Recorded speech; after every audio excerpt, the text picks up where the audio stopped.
Good morning everybody. Today we're going to understand what is the importance of financial planning in the projects. Uh, See, because 90% of project get failed or delayed just because of financial issue. That I think this is everybody knows it.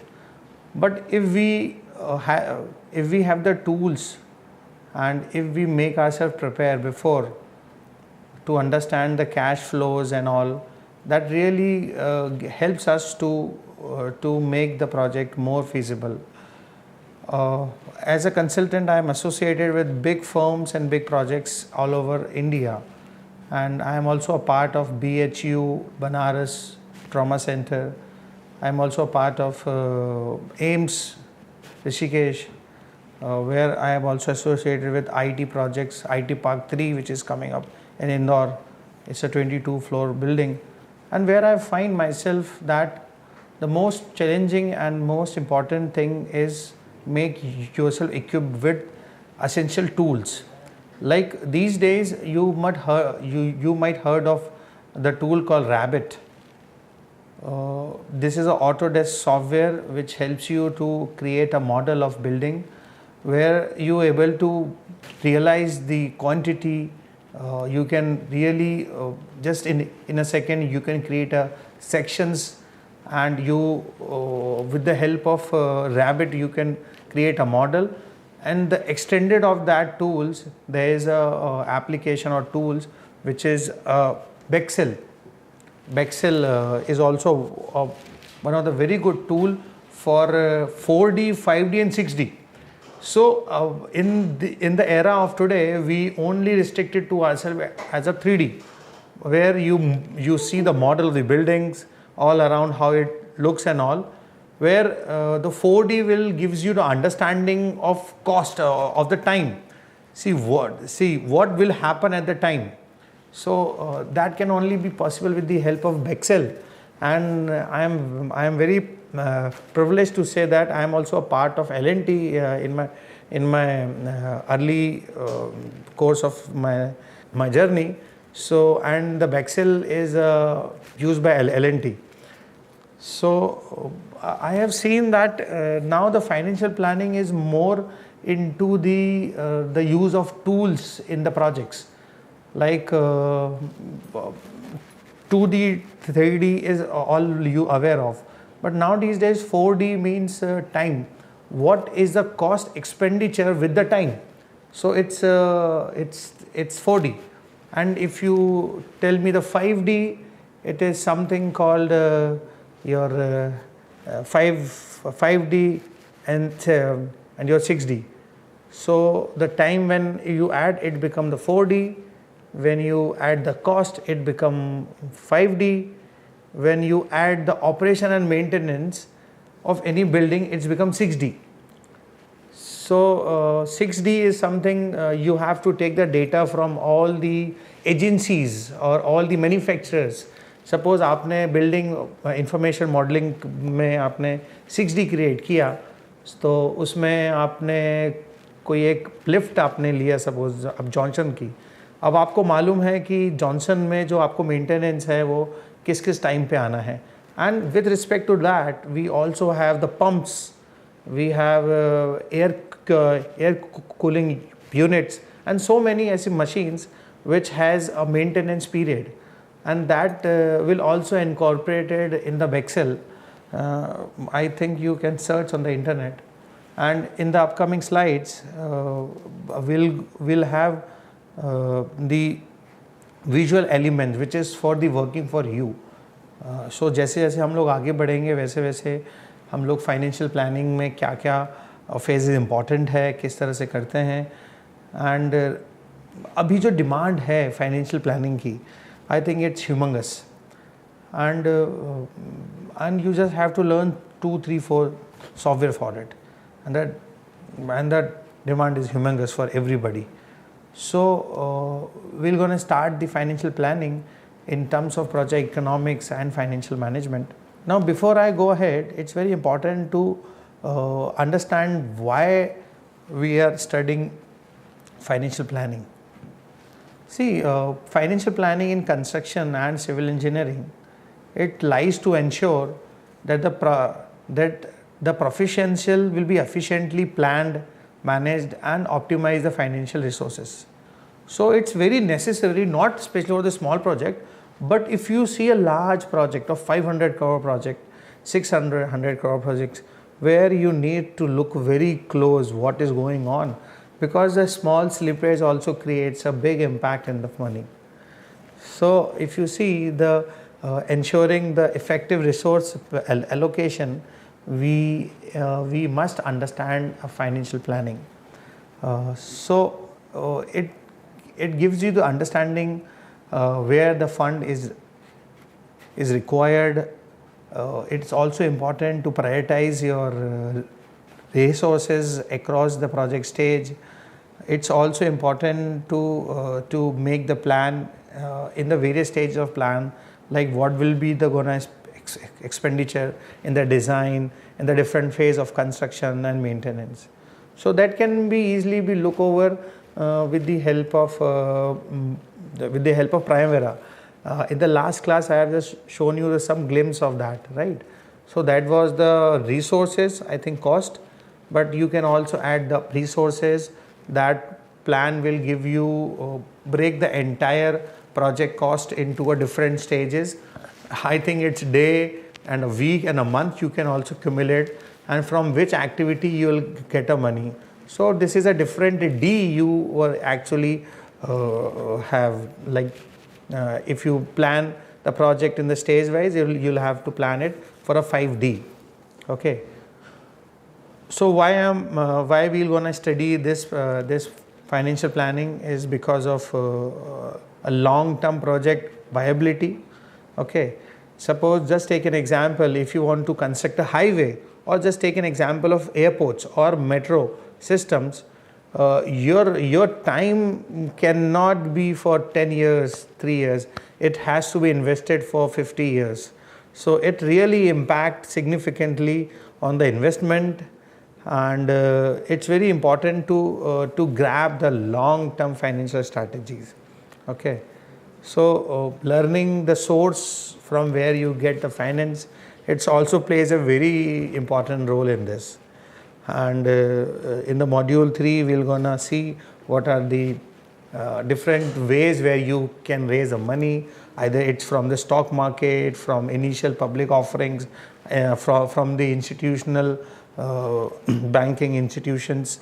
So it's really important to minimize the financial stress in the project.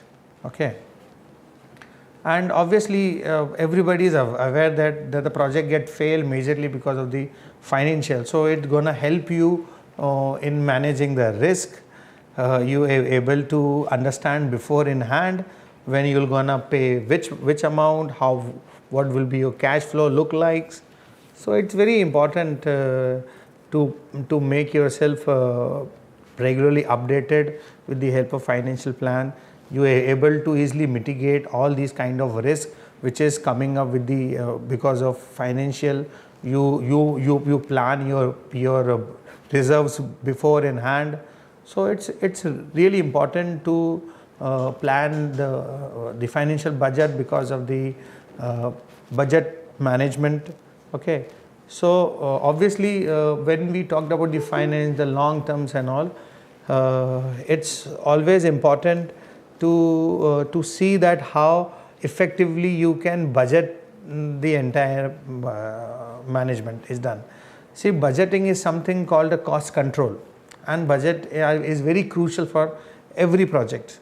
So there are so many tools, there are so many systems which are prepared and monitored to preview the budgets. Okay, so see, with the knowledge of budget control, you are able to ensure that the project stays financially intact. Okay, and it basically reduce the likelihood of overspending. क्योंकि हम जब भी छोटा घर भी बनाने जाते हैं, you might see that our budget has jumped from 0 to 25 and sometimes 50% also. So that is not possible in the big projects. So it's very important to budget self, and that is why we are here to understand the financial planning. And the sixth most thing why we are gonna study this financial management, because see, there are so many agencies involving in each projects, like consultant, architect, other government agencies. अब छोटा सा आप देखिए, एक BOT projects आप कोई आप toll लेते हैं तो उसमें कितनी एजेंसीज इन्वॉल्व होती हैं, स्टेट गवर्नमेंट इन्वॉल्व होगी, उसमें आपका जो कंस्ट्रक्शन वाली एजेंसी है वो इन्वॉल्व होगी, and there are so many agencies which involves. So it's very important to improve the accountability, financial accountability, and transparency among the every agencies. So basically financial planning helps you to have accountability in the project. क्योंकि आप देखते होंगे कि आप छोटा छोटा काम करते हैं ना, तो it's very important for everybody to see yourself where the project is standing actually. So it's very important to create a sense of accountability in the project amongst all the stakeholders. So stakeholders means what? Some must be the investors, might be the government body, might be the client.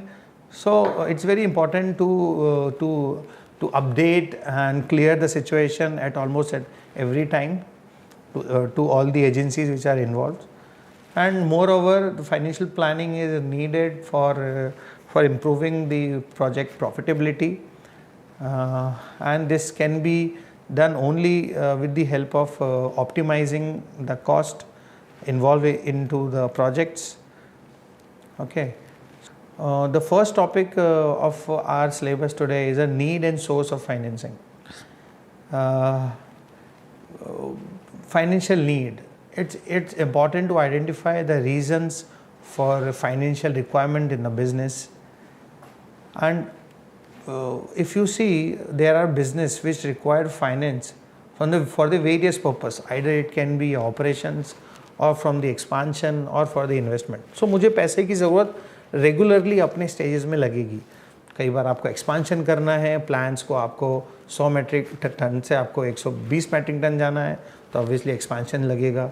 आपको operations में कुछ machines add करनी है या machine को कुछ replace करना है, यू नीड फंड. हाँ, so it's see the need of finance is required almost every stage of business. So that's why it's very important to understand the need of finance. So why it is important? First, it is able to give you the insurance stability. So better financial planning provides the stability to the company, like by ensuring that there should be a sufficient fund for day-to-day operations, and it is important to avoid the unforeseen circumstances. There's a very good quote which I used to heard from the earlier age of when I used to do my businesses. The business can run without profit, but it cannot run without cash. आपको cash you need it at almost every time, क्योंकि आपको staff की salary देना है. They won't think कि आपके profit हो रहा है नहीं हो रहा है. प्रॉफिट नहीं हो रहा चलेगा, लेकिन आपके पास कैश रिच तो होना ही पड़ेगा. So it's very important that business can run, to understand the business can run without profit, but it cannot run without cash. So it's always important to plan better to provide stability in the operations, day-to-day operations, and avoid any unforeseen circumstances. बहुत सारे बड़े businessman अपने पास एक अलग से cash reserve रखते हैं, कभी इन केस ऑफ इमरजेंसीज के लिए. अब आपने देखा होगा, जब बैंक्स को आप थोड़ा स्टडी करोगे ना, तो आपको पता चलेगा कि बहुत सारे कैश के उनके रिजर्व्स होते हैं. मतलब वो जितना पैसा RBI से बोरो करते हैं ना, उससे सिर्फ 75-80% ही वो प्लान कर पाते हैं. They keep that reserve, the preserve for the in the case of unforeseen situation कुछ ऐसी आ जाए उसके लिए. सो it's really important, means cash होना बहुत इंपॉर्टेंट है बिजनेस के लिए. The second importance is facilitating during the growth. See, it's very important to understand that the strategic investment is also important. आपने देखा होगा मार्केट्स में कई बार अपॉर्चुनिटीज़ आती हैं जहाँ हमें प्राइसिंग ऐसा मिल जाता है कई बार कि just because of cash crisis हम उसको नहीं मतलब अडॉप्ट कर पाते। और आपने भी छोटे एग्जांपल्स देखे होंगे कि कई बार आपके पड़ोस का घर बिक रहा है और आपके पास कैश नहीं है ना। सो छोटी अपॉर्चुनिटी लेकिन आपके लिए कितना इंपॉर्टेंट हो सकता है वो। सो ऐसी छोटी जो अपॉर्चुनिटीज़ होती हैं मार्केट में जहां आप एक्सपांशन, कई बार क्या होता है कंपनीज अपनी जो सब्सिडीज कंपनीज है उनकी हालत ख़राब होती है तो वो बेचने के लिए वो तैयार होती हैं। तो मैं आपको एग्जांपल दे रहा हूँ कि आपका जो कॉम्पिटिटर कुछ प्लांट बेच रहा होगा तो obviously if you have the sufficient cash to invest you can take the market opportunity at that time. So obviously cash is something which is very important to kept for the to catch the opportunity. The third which I see the challenges without financial planning which you feel, क्योंकि हम बहुत बार सोचते हैं कि क्या होने वाला है फाइनेंशियल प्लानिंग नहीं करेंगे तो। So there are challenges. मैंने आपको बोला ना कैश नहीं रहेगा तो obviously there is a risk of insolvency. अब आप समझें, क्योंकि क्या होता है ना कि आप अपने सप्लायर्स को पैसा नहीं दें चलेगा, आप अपने वेंडर्स को पैसा नहीं दें चलेगा, लेकिन आपको ईएमआई का पैसा टाइम पे करना पड़ेगा। क्यों?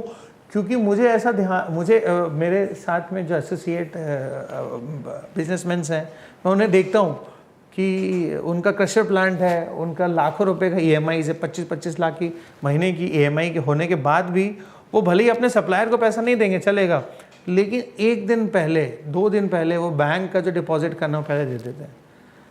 अब आप सोच, अपने पूरा पैसा बिजनेस में लगा दिया और जब ईएमआई का टाइम आया तो किससे मांगोगे आप? So this is sometime very challenging. अब आप समझें कि आपने एक बार किया डिफ़ॉल्टर तो आपको पैसा कोई प्राइवेट एजेंसी ला के नहीं देगी। सो एक ही माई बाप है, वो है इंस्टीट्यूट, बैंक्स के पास आपको जाना पड़ेगा। ये बिल्कुल आप लोगों को बिल्कुल समझ में आना चाहिए कि आपकी जो फाइनेंशियल प्लानिंग बहुत ज़्यादा इम्पॉर्टेंट है, नहीं तो नए चैलेंजेस क्रिएट होते हैं, है ना। इंसॉल्वेंसी तक हो जाती है क्योंकि फंड ही आपका मिसमैनेज है, पता ही नहीं है कब फंड आना है, कितना रिजर्व रखना है, किसको क्या करने के लिए। सो अब मैं आपको इसका एक रूल बताता हूँ जो मैं पर्सनली भी यूज़ करता हूँ। हो सकता है आप लोगों के लिए आगे के लिए बहुत इंपॉर्टेंट है। सपोज़ आउट ऑफ 100%, है ना, मैं 100% मान रहा हूँ, उसको मैं 100 को 100 रुपये बोल रहा हूँ, राइट। सो अब आप 100 रुपये को देखेंगे ना तो 100 रुपये में से उसका कंपोनेंट आप डिवाइड करिए 3 में, 30, 40 एंड 20, है ना। अब आप देखिए 30, 40 एंड 20 हो गया ना, नहीं 40, 30 एंड 30 100% हो गया। सो आपको फर्स्ट 30% आपका सेविंग है, आपकी सेविंग है, वो 30% आपको सेव करना ही करना है, पहले अलग करना है उसको। उसके बाद आपके पास एक्सपेंसेस जितने होने चाहिए ना वो आपको इतना होना चाहिए, 40% से ऊपर आपके खर्चे नहीं होने चाहिए। बचा हुआ जो 30% का कंपोनेंट है वो आपके लिए इन्वेस्टमेंट के लिए है, जहां आप स्टॉक्स खरीदिए, आपको जो भी आप चाहते हैं कि मुझे कार खरीदना है तो उसके लिए कुछ रिजर्व रखिए। तो आप अपने हमेशा 3 अकाउंट खोलिए, पहले तो 30% account, another 30% account and 40% account. Simple rule है 40-30-30। जैसे आपके पास सैलरी आती है या कोई भी इनकम आता है आप इसको तीनों में डिवाइड कर लीजिए। कई बार कुछ लोग सेविंग ऐसा लगता है कि ओवर सेविंग हो गया तो उसको 20% करके 40-40 भी कर लेते हैं, लेकिन पॉइंट क्या है कि जो भी आपके एक्सपेंसेस हैं it has to be meet out 40%। जैसे आपका 40% का खर्चा बढ़ रहा है तो या तो आप आगे एक्सटेंड मत करिए। ये बिल्कुल सिंपल सा रूल है। इससे क्या होगा, आपका मनी मैनेजमेंट बिल्कुल क्लियर हो जाएगा, है ना। 40 में आपके क्या क्या खर्चे आएंगे, नीड्स हैं, जैसे सपोज़ आपने किराया है, बिजली का बिल है, ग्रॉसरी आइटम्स हैं, ये सब ऐसी चीज़ हैं जो आपको रेगुलर लगते हैं, इट इज़ अनअवॉइडेबल। सो ये आपको 40% से ऊपर ना हो। लेकिन अदर जो आपने इन्वेस्ट किया है, सपोज आपने फ्लैट लिया या बिल्डिंग लिया या घर लिया, जो भी आप ले रहे हैं उसके खर्चे 30% से ऊपर नहीं होना चाहिए। और बचा हुआ जो 30% इमरजेंसी में, सपोज आपकी नौकरी चली गई इन केस, बिजनेस नहीं जनरेट हुआ, तो वो जो 30% का है ना आपके पास सरप्लस, वो कंपनसेट करेगा आपको जब at the time of emergency. So it's very important to understand a simple concept of financial management and make your life very smooth. आप और आप इस फॉर्मूला का यूज़ करिए, आपको फाइनेंशियल प्रॉब्लम आएगा ही नहीं. Okay, so without financial planning there are so many challenges which comes in day-to-day life. The first is insolvency. The second is limited strategy for taking the decision. So there are so lacks of financial planning which actually restrict the ability to make informed strategy decision. So कई बार हम decision नहीं ले पाते हैं because of proper financial planning. हमें मालूम ही नहीं होता है कि हमारे पास कितना फंड है, किस फंड को हम कैसे कैसे यूज़ करें, कहाँ से हम लोग रिप्लेसमेंट करते हैं. आपने देखा होगा जब आप, मैं बहुत अच्छी बात बताता हूँ आपको, जब आप टैक्स भरते हैं ना, तो टैक्स में आपने देखा होगा there is two columns. One is your income, one is your expenses. In another statement there is profit and loss, right. So हमेशा हम लोग क्या करते हैं एज अ पुअर, जो स्टेटमेंट आपको शायद पहले बताया था, या I don't know, maybe I forgotten to tell you. लेकिन अब आप when you see the structure of the payment, what the rich people use to do, कैसे क्या करते हैं वो फाइनेंशियल में, जो इनको इनकम होता है ना, they do not go directly into the expenses. No, all the income actually goes into the investment, and that investment will gonna pay the expenses. So there is a one component what we do not understand. जैसे example आपको छोटा लूँ मैं, आपके पास suppose जो भी आपके पास amount आया, आपने 40-30% आपने इन्वेस्ट करना है आपको, ठीक है. सो हो सकता है कि बिकॉज लोगों का ये इशू रहता है कि मेरे को 1 लाख रुपए आते हैं, अब 1 लाख रुपए में मैं 40,000 ही इन्वेस्ट कर पाता हूँ. तो similarly in the same ratio, तो मैं छोटा छोटा अमाउंट कैसे इन्वेस्ट करूं. एक तो पहले आप गोल्ड्स के बॉन्ड ले सकते हैं, है ना, जो कि ऑलमोस्ट एवरी टाइम लिक्विडेट होते हैं. फिर स्टॉक्स में भी इन्वेस्ट कर सकते हैं. फिर आपके पास LICs की बहुत सारी पॉलिसीज़ हैं जिनको आप लिक्विडेट कर सकते हैं. तो आप छोटा छोटा इन्वेस्टमेंट करिए, और उसमें से जो आपका इनकम जनरेट हो, उसके बाद आप उस खर्चे को लेके जाइए. आप स्लोली स्लोली देखेंगे कि आपका इन्वेस्टमेंट बढ़ गया, और जो खर्चे हैं वो आपके इनकम से नहीं हो रहे हैं, वो किससे होंगे, आपके इन्वेस्टमेंट से. सो ये डिफरेंस है रिच मैन का माइंडसेट से और पुअर माइंडसेट में. मेरे ख्याल से ये बहुत इंपॉर्टेंट है, आप लोग अपने लाइफ में इसको यूज़ करें. That really makes a difference. So the second one is what is the source of finance. Obviously, when you understand there is a need of money in every phase of business, it's important to know where we can get the source of finance. Obviously, we have so many sources, sometime internal, sometime external. Internal sources, मेरे ख्याल से अगर मैं बात करूँ, तो can anybody tell me which is the easiest and which is the most profitable internal source of financing? श्रुति, क्या बता सकते हैं आप कौन सा इंटरनल सोर्स है जो सबसे इजी है, सबसे? Riya, Nikhil, any internal source of financing in the project? Yes. So the internal source of income can be from family members. अपने मम्मी पापा से ले लिए, उनको उसको तो वापस भी नहीं करना है. रिश्तेदारों से ले लिए, दोस्त से ले लिए, जहाँ इंटरेस्ट की लगने की कोई बात नहीं है. So these are some internal source of income where you also helps you at the time of problem, है ना. लेकिन वो भी बहुत ज़्यादा लंबे समय तक काम नहीं आते हैं, तो इसलिए आपको एक्सटर्नल सोर्स ऑफ इनकम भी करना पड़ता है. और इंटरनल सोर्स में जैसे आपका कोई रिटेन अमाउंट हो, जो मैंने आपको बोला कि 30% और 40% का जो बीच का एक रेशो था, जो आप उसको जो हमेशा जो अर्न किया है आपने, जो अपने पास रखा है आपने, that is called retain earning. So that can be reinvestment back to the business for some time in growth and expansion.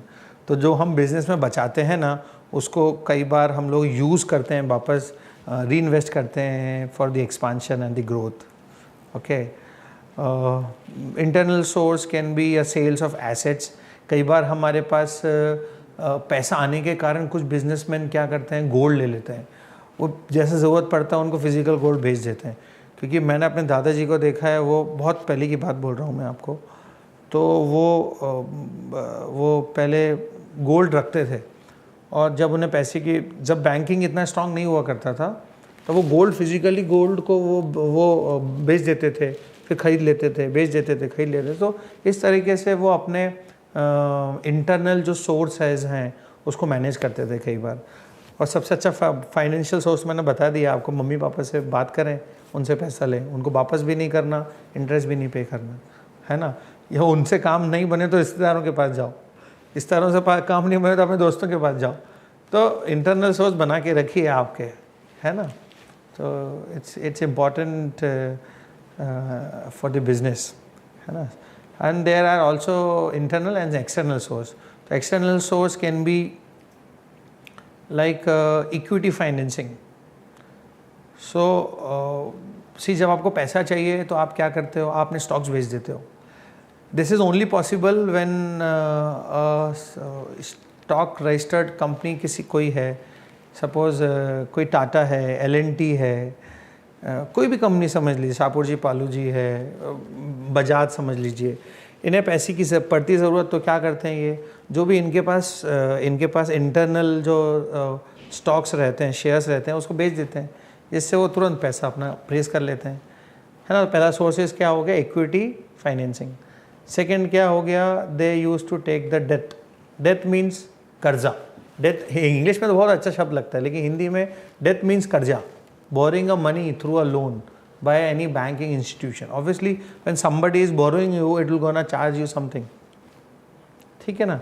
सो एक क्या तरीका है, दो तरीका, या तो अपनी ही इक्विटी को आप डिसॉल्व कर दीजिए, है ना। सपोज आपने कहा कि ये मेरी पब्लिक लिमिटेड कंपनी है और मैं अपनी इक्विटी 10% से करना चाहता हूँ dissolve as per your requirements, and based on your requirement you sell the shares and raise the capital.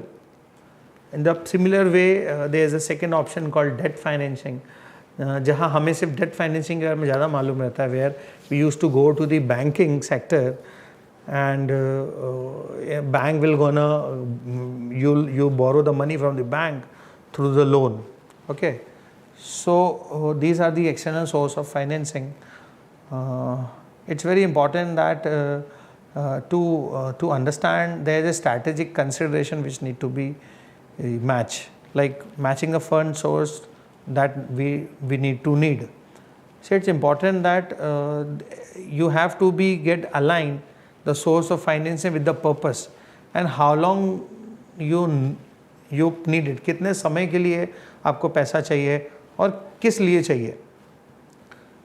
समझने की बात है। देखिए एग्जाम्पल मैंने कहा कि आपने इक्विटी बेच दी, है ना, इक्विटी बेच दी। इक्विटी बेचना मतलब क्या, जब आपको लंबे समय के लिए पैसा चाहिए तब आप इक्विटी बेचते हैं, लेकिन जब आपको छोटे समय के लिए चाहिए, जैसे दिवाली आ रही है, दिवाली मेरे को स्टॉक ज़्यादा करना है, तो मैं इक्विटी नहीं सेल करूँगा, I am gonna go with the bank, उसको दे दूंगा पैसा, 1-2-4 महीने लगेगा, मैं दे दूंगा। अब देखिए बैंक्स आपको अलग अलग चीज़ों से अट्रैक्ट करती है। Bank gonna have the ODs, overdue limit, उसमें क्या बोलती है, आपकी जो वर्किंग एक्सपेंसेस हैं वो हम मीट आउट कर लेंगे। सपोज एक फ़ोन वाले भैया हैं, उनको ऑब्वियसली फ़ोन की दुकान बहुत छोटी रहती है, लेकिन उसका जो मूवमेंट है ना पैसों का, वो बहुत ज़्यादा है। क्योंकि आप देखें छोटा फ़ोन भी आप कितना कॉस्ट करता है आज, मैं कहते 30-40 हज़ार रुपये तो एवरेज कॉस्ट करते ही होंगे।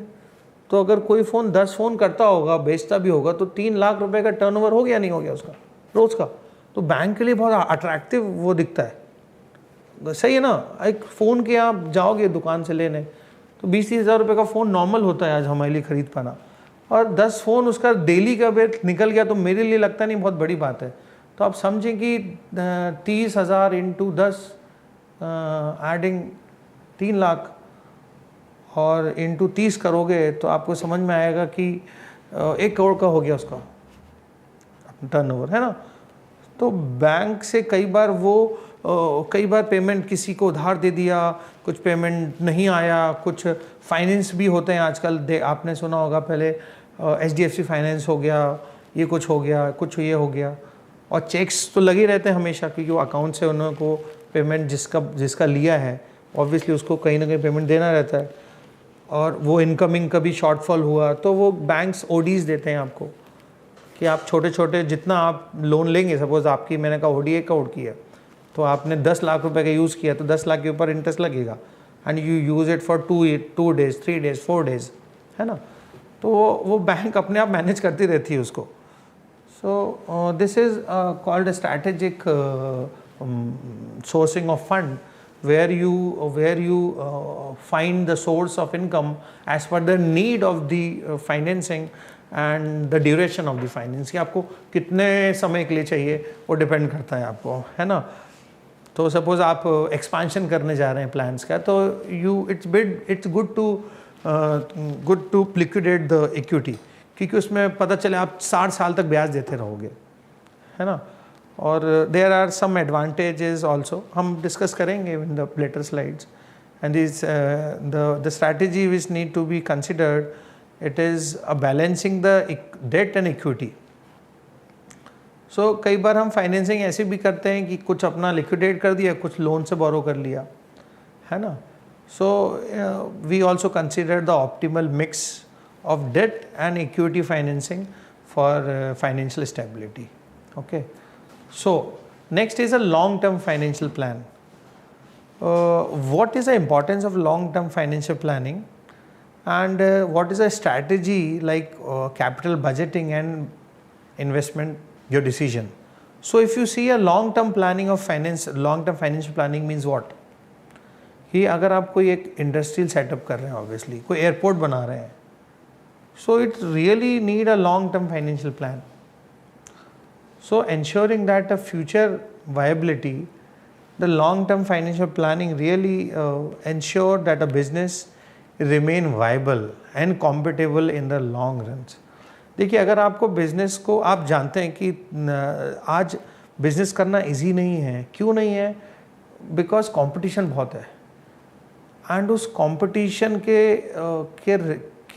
को बीट आउट करने के लिए we need to upgrade our product, upgrade our services. We need to infuse the money where it is required more and more.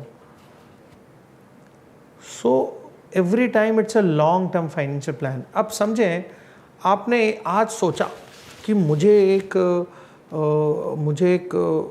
Factory start करनी है जिसमें मैं नेल्स बनाऊंगा, कीलें बनाऊंगा, ठीक है। वो इसलिए मैं आपको बता रहा हूँ कि मेरे खुद के फ्रेंड की एक कील की बहुत बड़ी फैक्ट्री है।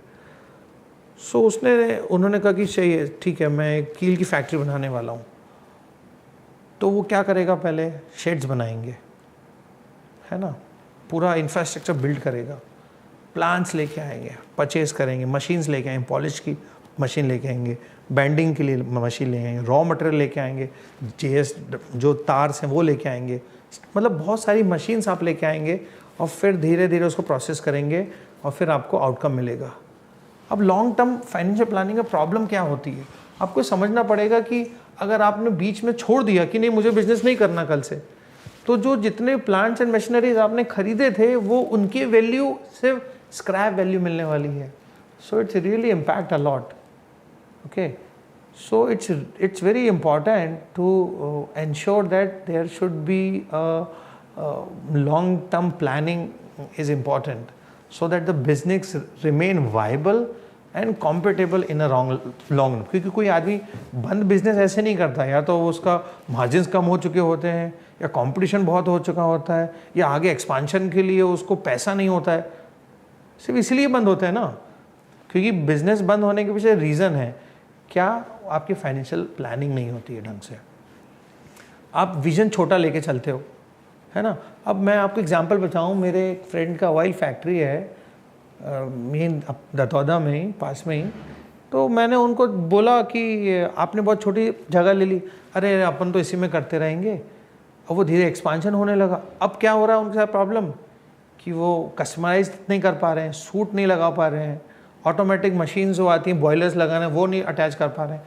तो आपका विजन और लॉन्ग टर्म व्यू बहुत इम्पॉर्टेंट है बिज़नेस के लिए। आपको हमेशा ऐसी जगह ढूंढनी पड़ेगी जहाँ पे पार्किंग का इशू ना हो, जहाँ पे गाड़ियाँ आराम से आ जा सकें, जहाँ पे एक्सपांशन की स्पेस हो। मतलब सोचो आप फैक्ट्री 5,000 स्क्वायर फीट में कैसे लगा सकते हो यार। फैक्ट्रीज के लिए कम से कम 1,00,000 स्क्वायर फीट की ओपन जगह आपके पास एक्सपांशन के लिए चाहिए, मटेरियल स्टॉक के लिए चाहिए, रॉ मटेरियल, फिनिश्ड गुड सभी के लिए। So in the long term it's very important to see the business that helps you to becomes more viable and compatible at long run। अब छोटी जगह है तो वो उसको ऑटोमेटेट नहीं कर सकते, मतलब ऑटोमाइज़ नहीं कर सकते। अब ऑटोमाइज़ नहीं कर रहे हैं तो फिर जो उनको मार्जिन्स मिलना चाहिए वो नहीं मिल रहा। अब एक्सपेंसेस उतने के उतने हैं। सो आज की तारीख में आपको समझना पड़ेगा कि बिज़नेस में कंपटीशन है और आपकी सही प्लानिंग ही आपको आगे लेके जाएगी, right. Second, why I am saying long term financial planning, obviously when I talked about strategic investment, एक होता है टैक्टिक इन्वेस्टमेंट, एक होता है स्ट्रैटेजिक इन्वेस्टमेंट। सपोज़ मैं एक शक्कर का व्यापारी हूँ, है ना, शक्कर बेचता हूँ, तो मेरे टैक्टिक इन्वेस्टमेंट क्या होगा कि भाई दिवाली आ रही है, शक्कर की खपत बढ़ने वाली है, तो मैं एडिशनल रॉ मटेरियल लेके आऊँगा, है ना, so to accommodate the demand for 2-3 months. ठीक है, एग्जाम्पल यही चीज़ करती है car manufacturer, two wheeler manufacturer भी ऐसे ही करता है कि सीजन्स में डिमांड रहती है, तो उस डिमांड को कंपनसेट करने के लिए they use to have a investment that is called for small period investment, that is a tactic investment. But when you talked about 5 years, 10 years, so they have to plan the investment more strategically. To facilitate the strategic investment in the assets and project that yields return over a extended period, बहुत लंबे समय तक उसका investment करता रहना पड़ता है और धीरे धीरे आता है। अब मैं आपको एग्जांपल बताऊं, I was working in with L&T in 2013 and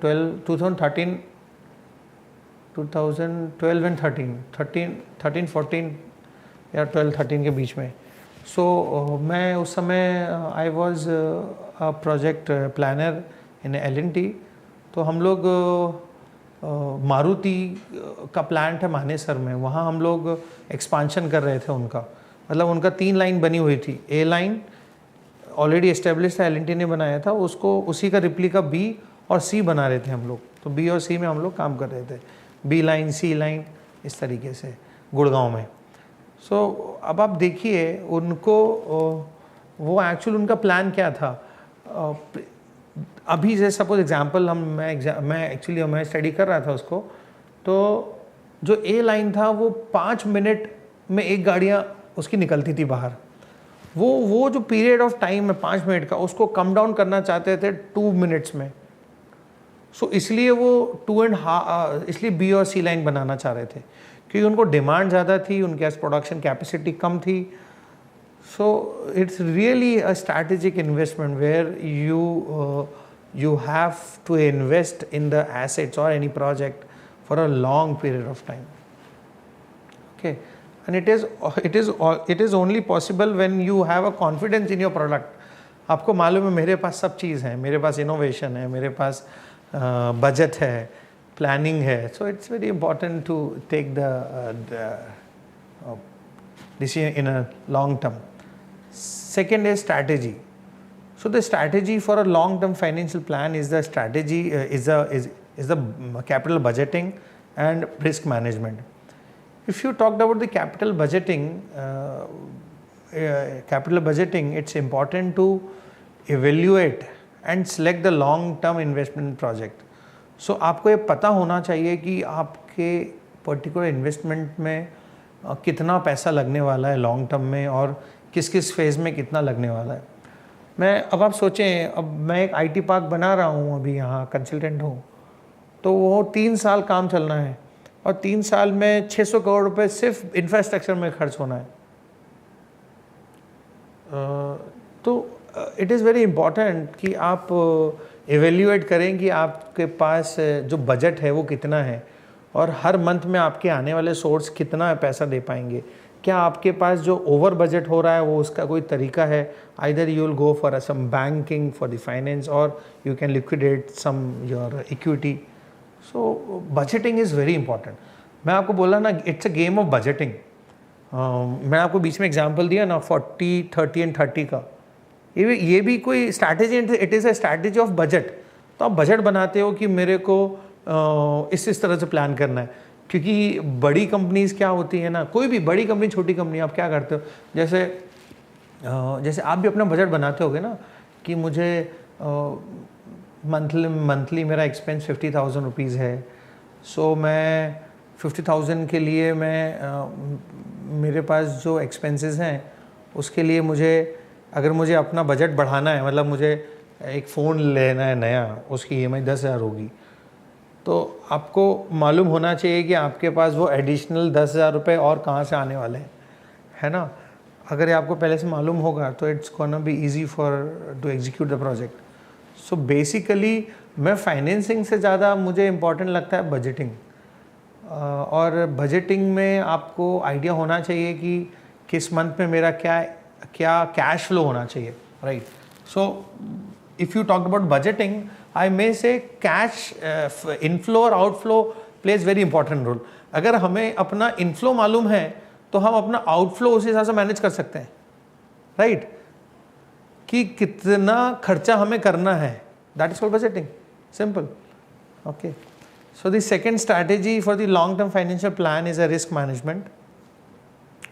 So it's very important to incorporate a risk management strategy for long term financial stability.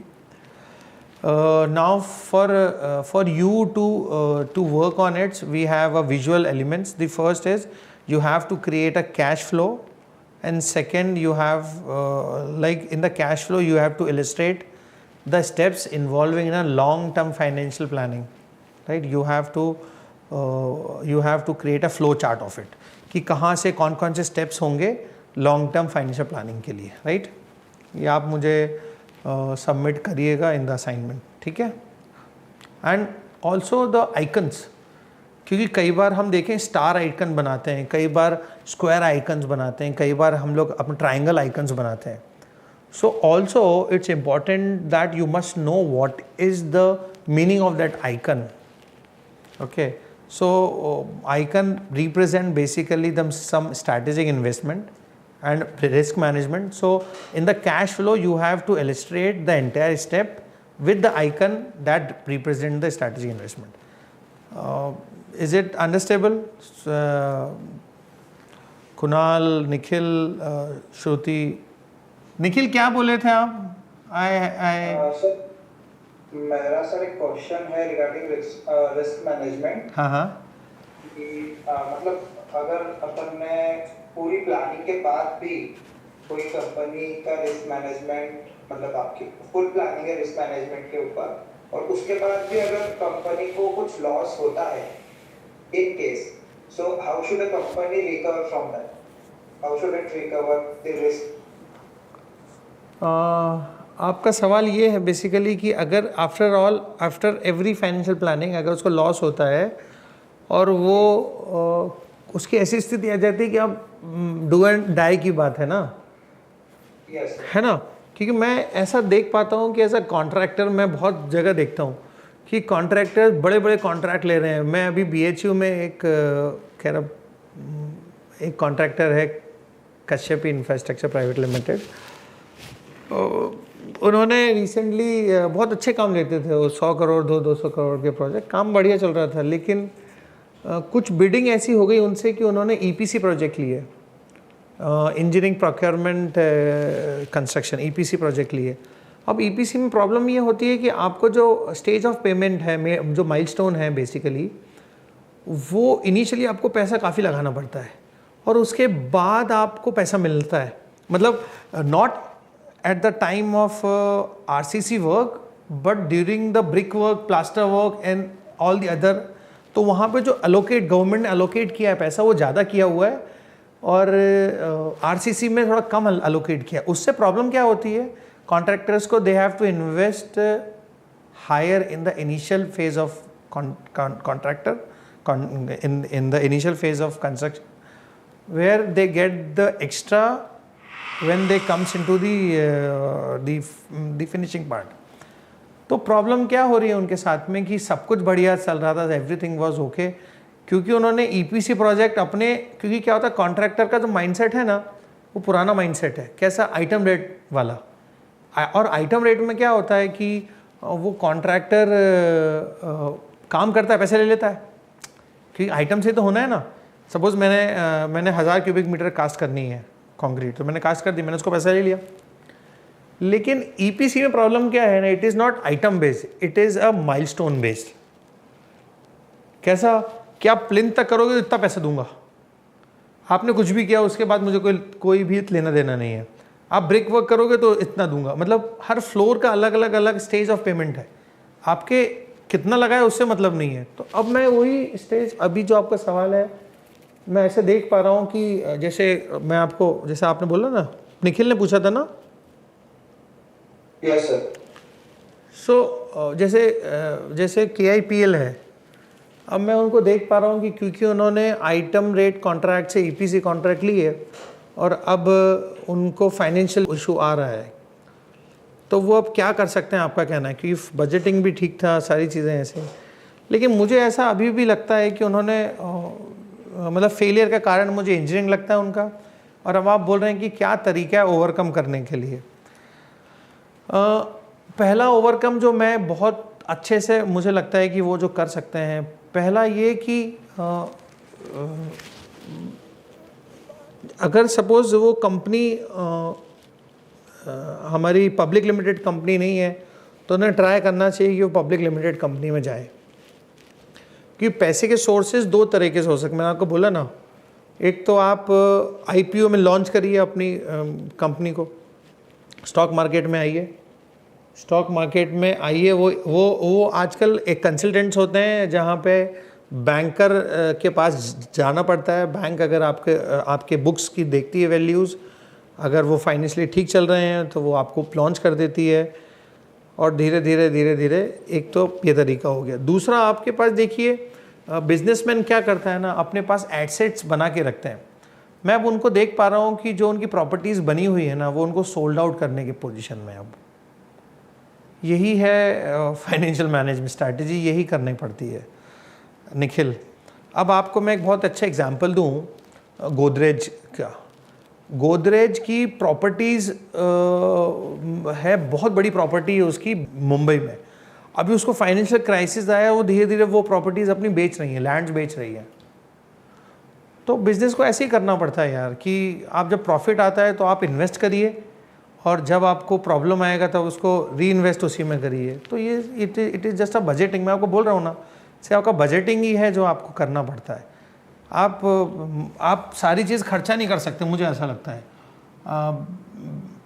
मतलब मेरे दादाजी ऐसा बोलते थे कि जो आप आए आप बिज़नेस में लगाते हो, लेकिन मुझे थोड़ा लगता है कि वो उस समय हो सकता है कि वो ठीक बोलते हो, लेकिन मुझे ऐसा लगता है कि बिज़नेस में रिस्क ज़्यादा है। तो आपका प्रॉफिट जब भी बने तो आप इन्वेस्ट करिए उसी बिज़नेस में, नहीं किसी और उसमें, जिसके जब आपका बेकार समय आए तब वो उसको डिसॉल्व कर सकें, लिक्विडेट कर सकें, और वहाँ से आप पैसा पंप कर सकें।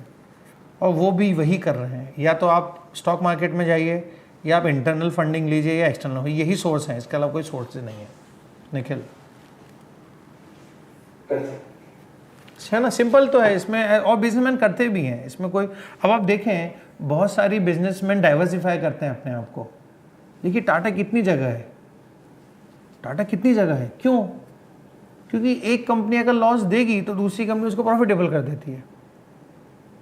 दो ने लॉस दिया तो 10 कंपनीज हैं, 20 कंपनीज है, 22 कंपनीज हैं, कहीं ना कहीं तो आपको वो मिलेगा ना। तो मुझे ऐसा लगता है कि हाँ, बहुत सी कंडीशन में सर ऐसा भी होता है कि जैसे जो एसेट्स रहते हैं, अब इनिशियल स्टेज पे अगर जैसे आपने बोला कि फेज वाइज पेमेंट होता है बाय द गवर्नमेंट और एनी कंपनी, सो अगर इनिशियल स्टेज पे ज़्यादा इन्वेस्टमेंट अगर अपने को करना पड़ता है, तो अपन बहुत बार होता है कि लोन भी ले लेते हैं और एसेट भी सेल आउट कर देते हैं। तो बजट है ना, कौन सा? मैं निखिल बोल रहा हूँ बजटिंग, मैं यही तो बोला मैंने आपको, फाइनेंशियल मैनेजमेंट से ज़्यादा मैंने क्या बोला, इंपॉर्टेंट है बजटिंग, और बजटिंग से भी ज़्यादा इंपॉर्टेंट है कैश फ्लो। ये सब इसलिए हो पाता है क्योंकि हम अपने आप को समझ ही नहीं पाते हैं, हम अपना बजट ही नहीं समझ पाते हैं। मेरा स्टेटस सिर्फ 1 लाख का ही खर्च कर सकता हूँ मैं, हम ले लेते हैं खर्चा 2 लाख का, 50 लाख का। आप समझ रहे हैं प्रॉब्लम क्या हो रहा है? मैं आपको एग्जांपल सच बताता हूँ, मेरा एक फ्रेंड है, नाम नहीं लूँगा उनका, मैं उनकी इनकम के अगेंस्ट अगर मैं उनके पास क्रेडिट कार्ड देखता हूँ ना, उनके 5 गुना क्रेडिट कार्ड है उनके पास। मतलब अगर उनकी इनकम 1 लाख है तो उनके पास लिमिट है क्रेडिट कार्ड में 5 लाख की, 6 लाख की। और वो मेरे पास एक भी क्रेडिट कार्ड नहीं है, लेकिन उनके पास हर दिन ऑफर आते हैं क्रेडिट कार्ड, सर आप क्रेडिट कार्ड ले लीजिए, हम आपको इतना वो दे रहे हैं। तो मुझे ऐसा लगता है कि बैंक इटसेल्फ क्रिएटिंग द मतलब डिफॉल्टर खुद बना रही है कस्टमर्स को। एक के पास क्रेडिट कार्ड है, वो सही चल रहा है तो उसको और दे देंगे, दूसरा दे देंगे, दूसरे से ठीक चलता है उसका ट्रांजेक्शन, तीसरा दे देंगे। और कस्टमर की इंटेंशन क्या हो गई है कि एक कार्ड से निकालता है दूसरे कार्ड भरता है, दूसरे कार्ड से निकालता है तीसरे कार्ड में भरता है, तीसरे कार्ड से निकाला अब चौथे कार्ड में भरा। आप समझिए कि आपको बजटिंग ही करना है यहाँ पर। तो आप जैसा बोल रहे हैं कि इनिशियल में, मैं वही बोल रहा हूँ, financial planning is very very important. आपके पास बजटिंग होना चाहिए कि मेरा कैश फ्लो क्या है। आपको 50 लाख का आपके पास अगर आपके पास बैंक से लोन हुआ है तो आपको 50 लाख से कम में ही उसको ख़त्म करना है, उसको पहले ख़त्म करना है ना। तो वही है कि मैं because I am related to construction, तो मैं कंस्ट्रक्शन के बारे में आपको ज़्यादा बता सकता हूँ कि कौन कौन से ऐसे टूल्स हैं जिससे कि हम ये समझ सकते हैं। अब मैं देखता हूँ कि कॉन्ट्रैक्टर हमेशा ये जवाब देते रहते हैं कि हेड ऑफिस में कि अगले महीने सर कितने का बिल आएगा, 20 करोड़ का आएगा, सपोज मैंने बोला 20 करोड़ का। तो उनको ये भी बताना चाहिए कि आपको 20 करोड़ का बिल तब आएगा जब आप 18 करोड़ वापस इन्वेस्ट करोगे। आप समझ रहे हैं मैं क्या बोलना चाह रहा हूँ कि आपने इन्वेंट्री इन्वॉइसेस जनरेट 18 करोड़ की करी नहीं और 20 करोड़ का बिल लेना चाहते हैं आप। सो मुझे ऐसा लगता है कि चीज़ें इतना मुश्किल नहीं है अगर आप अपने आप को अच्छी तरीके से कैपिटल बजटिंग करें। कैपिटल मीन्स आप पैसे का अपनी बजटिंग ठीक से करेंगे तो ये दिक्कत नहीं आएगी, है ना। ऑल दो देखो प्रॉब्लम्स तो आती हैं, तो आपके पास उसके लिए एसेट्स होने चाहिए where you can tackle this problems. Next please. Okay, so the first option which we have is the stocks. Why I am saying stocks? Stocks is something where we were talking about the equity financing, है ना। So what the company used to do, they used to issue and managing the stocks. There are different types of stocks. There are some of the common stocks जो कि सभी general आदमी को मिलते हैं, and there are preferential shares, और हम stocks भी बोल सकते हैं। तो प्रेफरेंशियल शेयर्स में क्या होता है कि आपको पर्टिकुलर सर्टेन इंटरेस्ट मतलब रेट आपको वो फिक्स देना ही पड़ता है उसके में। तो these are preferential shares and common shares.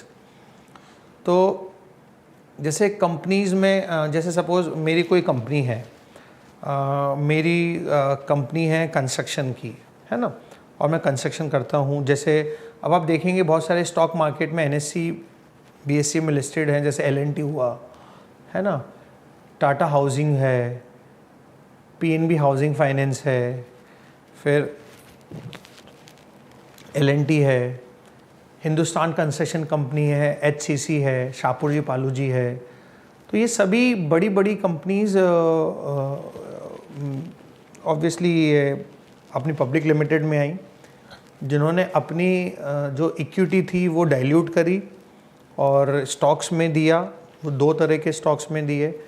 एक तो जो जिसकी कंपनी होती है उनको प्रमोटर्स बोलते हैं, है ना। तो कुछ स्टॉक्स जो प्रमोटर हैं उस कंपनी के, जो बेसिकली पेरेंट, जो जैसे डायरेक्टर्स हैं, आपके सेक्रेटरीज़ हैं, जो आपके ट्रेजरर्स हैं, इनके पास कुछ इक्विटीज़ रहती हैं। Those are the promoters.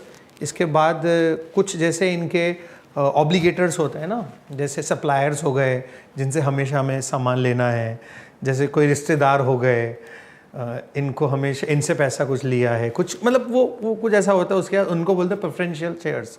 Holders, तो उनको वो एक प्रॉमिस करते हैं कि हम 8% 10% आपको रेगुलर रिटर्न देंगे. तो these are preferential share holders.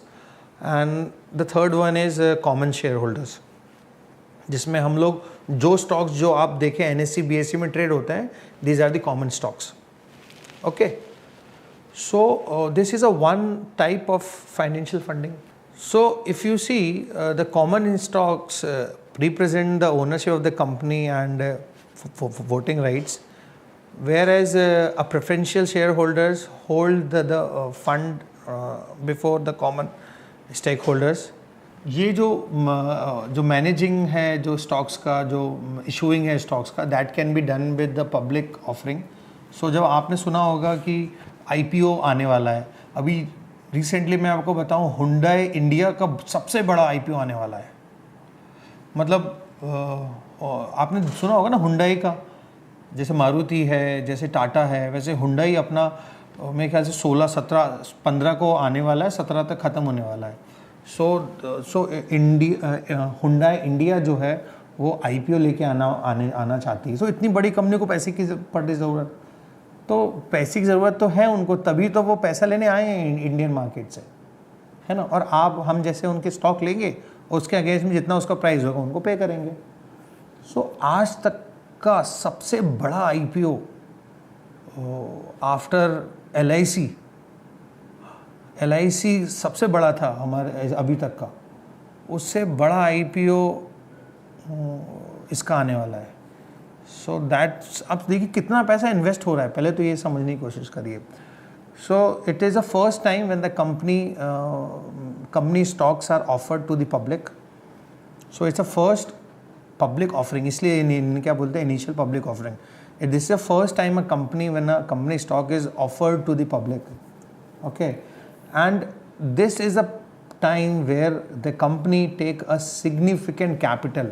मतलब इतना बड़ा पैसा रेस करती है वो, सबसे ज़्यादा पैसा इनिशियल ऑफरिंग में ही सबसे ज़्यादा उनको मिलता है ना. And then we also have the stock buyback. अब देखेंगे बहुत सारी कंपनीज अपने खुद के स्टॉक बायबैक करती है. वो अब मैं बोला ना, तीसरी हाइब्रिड स्ट्रैटेजी होती है, जिसमें वो क्या करते हैं, कुछ पोर्शन आपका डाइल्यूट करते हैं और कुछ लोन लेते हैं. लेकिन जो उन्होंने पोर्शन अपना डाइल्यूट किया था ना, वो एक्चुअली ये